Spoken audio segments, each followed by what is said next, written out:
இன்னைக்கு போராடி போராடி போராடி போராடி தான் கொஞ்சம் கொஞ்சமாக முன்னேறி கொண்டு இருக்கிறது. ஆனால் இன்னைக்கு ஆண்டவர் உங்களுக்கு இந்த ஞானத்தை கொடுத்துருக்கிறார் என்று சொன்னால், இனி யூ ஆர் ரெஸ்பான்சிபிள்.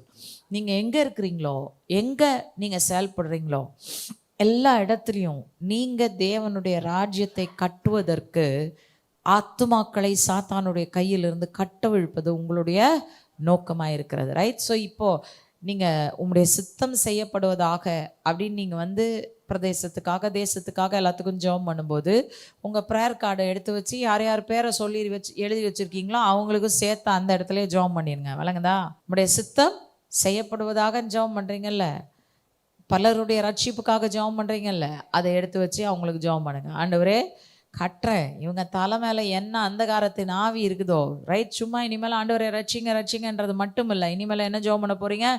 இவர்களுடைய ரட்சிப்பை தடை செய்கிற எல்லா அந்தகார வல்லமைகளையும் நாங்கள் என்ன செய்கிறோம்? கட்டிந்து கட்டி அப்புறப்படுத்துகிறோம். ரட்சிப்பு கட்ட விழுக்கிறோம். ஆண்டவரே, அந்த ரட்சிப்பு அவர்களுடைய வாழ்க்கையில் உண்டாகட்டும் அப்படின்னு சொல்லி அவங்களுக்காக ஜெபம் பண்ணுங்க.